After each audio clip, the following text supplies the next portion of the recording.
शहर के बीचों बीच एक ऐसा होटल था जहां बाहर से सब कुछ बिल्कुल सामान्य दिखता था, लेकिन अंदर कुछ ऐसा होता था जिससे सबकी रूह कांप जाती थी। रात के 10 बजे के बाद उस होटल में एक अजीब नियम था। अगर कोई स्टाफ आपके कमरे का दरवाजा खटखटाए तो दरवाजा खोलने से पहले रिसेप्शन पर कॉल करना, क्योंकि कभी कभी वहां जो रूम सर्विस या स्टाफ बनकर आती थी वह इंसान नहीं बल्कि कुछ और थी।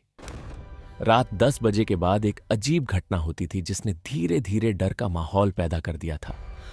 जो लोग यहां रात रुकते थे उनमें से कुछ लोग पागल होते, या उनकी आवाज ही चली जाती थी, या फिर किस्मत साथ देती थी तो सिर्फ बीमार हो जाते थे। वे बोलना चाहते थे, उनके होंठ हिलते थे, उनकी आंखों में डर साफ दिखता था, लेकिन गले से एक भी आवाज नहीं निकलती थी। वे कागज पर सिर्फ एक ही बात लिखते थे, वो मुझे देख रही है। शाम के करीब 4 बज रहे थे। कोई गेस्ट होटल में आ रहे थे तो कोई गेस्ट होटल से जा रहे थे। होटल बहुत खूबसूरत दिख रहा था। बड़ी शीशे के दरवाजा, गोल्डन लाइट्स, साफ ड्राइववे और होटल यूनिफॉर्म में स्टाफ खड़े थे।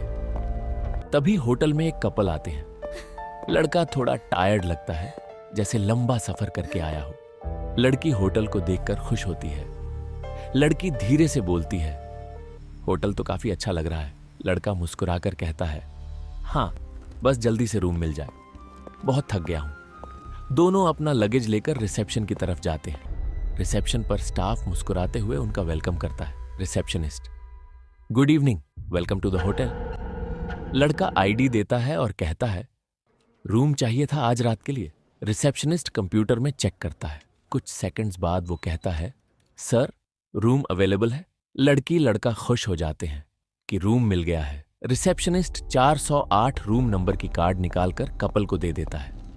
कपल की कार्ड लेकर लिफ्ट की तरफ चले जाते हैं। कमरा नंबर 408 चौथी मंजिल पर था। चौथी मंजिल पर पहुंचकर लिफ्ट से बाहर निकल गया। कॉरिडोर शांत था, इतना शांत कि उनके कदमों की आवाज भी कॉरिडोर में गूंज रही थी। दोनों रूम 408 के बाहर पहुंचते हैं। लड़का कार्ड लगाता है, दरवाजा खोल देता है। कमरा अंदर से बहुत लग्जरी था। बड़ा bed, warm yellow lamp, dark wooden furniture, साफ कर्टन्स, ग्लास टेबल, पानी की बोतल और एक बड़ा मिरर। लड़की कमरा देखकर बहुत खुश होती है। लड़का बैग नीचे रखता है, लेकिन उसकी नजर कमरा के एक कोने पर टिक जाती है। वो कोना थोड़ा अंधेरा था, वहां कुछ नहीं था, फिर भी उसे ऐसा लगता है जैसे कोई अभी अभी वहां से हटा हो। लड़की पूछती है, क्या हुआ? लड़का, कुछ नहीं, बस थोड़ा थका हूं। फिर वो फ्रेश होकर आराम करते हैं।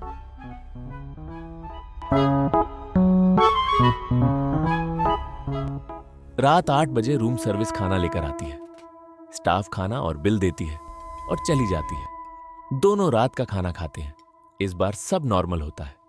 लड़की खाना खाते हुए बोलती है, तुम जब से होटल में आए हो चुपचाप हो गए हो, सब ठीक है? लड़का धीरे से कहता है, हाँ, बस सरदर्द जैसा लग रहा है। लड़की कहती है, ट्रैवल की वजह से होगा, खाना खाकर सो जाओ। डिनर के बाद दोनों लाइट बंद करके सो जाते हैं। अब सिर्फ बाहर की सिटी लाइट्स कर्टन से हल्की हल्की अंदर आ रही थी। धीरे धीरे लड़की सो जाती है, लेकिन लड़के को नींद नहीं आती। उसका शरीर भारी लग रहा था, सिर में अजीब सा प्रेशर था, और रूम में उसे बार बार ऐसा महसूस हो रहा था जैसे कोई उन्हें देख रहा हो। कभी कभी हमारी आंखें उस बुराई को नहीं देख पाती जो परछाई बनकर हर पल हमारे आसपास मौजूद होती है। रात के 1 बज चुके थे।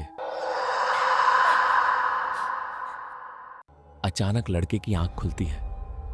कमरे में पूरा अंधेरा था। उसने आंखें खोलकर पर्दे की तरफ देखा। कुछ सेकंड्स तक वो वैसे ही देखता रहा। फिर उसे लगा जैसे कमरे के अंदर कोई बहुत धीमे कदमों से चल रहा है। लड़का धीरे से उठता है। लड़की गहरी नींद में थी। लड़का धीमी आवाज में बोलता है, कौन है? लेकिन कोई आवाज नहीं आई। फिर वो लाइट जलाता है। लड़का धीरे धीरे कमरे में इधर उधर देखता है। कमरे का दरवाजा बंद था। लड़के को कुछ नहीं दिखा। कमरे में सब कुछ सामान्य था।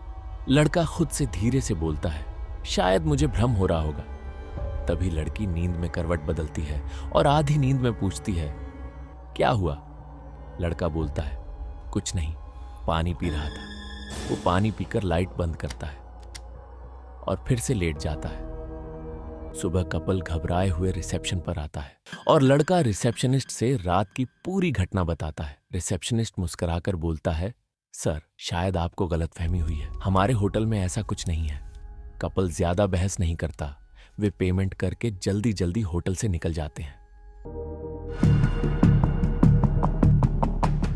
दिन भर होटल बिजी होता है, बहुत सारे लोग रूम बुक करते हैं। इनमें से एक परिवार भी कमरा बुक करता है और एक और लड़का जो शहर और इस होटल में पहली बार आया था, बिल्कुल अनजान था। लड़का कमरे में बैठ कर के मोबाइल पर वीडियो देख रहा था। तभी अचानक उसके सामने टेबल से ग्लास नीचे गिर जाता है। लड़का ग्लास उठाकर टेबल पर रख देता है और बेड में जाकर फिर से मोबाइल देखता है। मोबाइल पे ध्यान इतना ज्यादा था कि उसने लाइट पर ध्यान नहीं दिया। फिर अचानक से कुर्सी हवा में उठने लगी। उसकी नजर जैसे ही कुर्सी पर पड़ी, उसकी आंखें डर से फैल गईं और कांपते हुए कुर्सी को घूरने लगा। तभी अचानक बाहर से दरवाजे पर जोर जोर से खटखटाने की आवाज आई। जैसे ही उसने दरवाजा खोला, उसके होश उड़ गए। लेकिन असली डर तब हुआ जब पलट कर देखा तो भूत लेटी थी। लड़के ने तुरंत रिसेप्शन पर कॉल किया और कांपती आवाज में बोला, मेरे कमरे में भूत है। बगल के कमरे में परिवार हंस रहा था, लेकिन इस कमरे में हवा अचानक बदल गई। पर्दे अपने आप उड़ने लगे और लाइट बार बार जलने बुझने लगी। माहौल ऐसा लग रहा था जैसे तूफान से पहले मौत दस्तक दे रही हो, लेकिन हुआ भी वैसा ही। सामने वाले बिस्तर पर एक भूतनी प्रकट हुई। लंबे बिखरे बाल, नुकीले लंबे नाखून और गले में जमा हुआ खून। उसे देखते ही तीनों कुछ पल के लिए पत्थर की मूर्ति जैसे जम गए। तभी होटल स्टाफ रूम 401 में पहुंचा, लेकिन कमरे में कुछ भी नहीं था। उसी वक्त बगल वाले कमरे से चीखें गूंज उठीं। स्टाफ और वो लड़का उस कमरे में चले गए। वहां मौजूद लड़के ने कांपती आवाज में कहा, इस कमरे में भूत है। स्टाफ पांचों को लेकर सीसीटीवी रूम में चला गया। कॉरिडोर के अंदर का मंजर देखकर सबके होश उड़ गए। जैसे ही उन्होंने सीसीटीवी कैमरे में वो मंजर देखा, कमरे में सन्नाटा छा गया।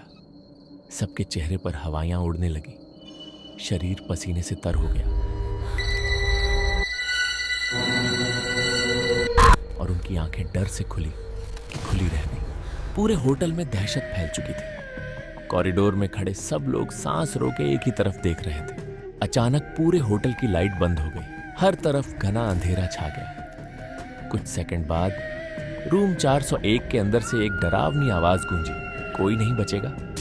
उसकी आवाज पूरे होटल में फैल गई। तो दोस्तों, उम्मीद है आपको यह कहानी पसंद आई होगी। तो जल्दी मिलते हैं पार्ट 2 में।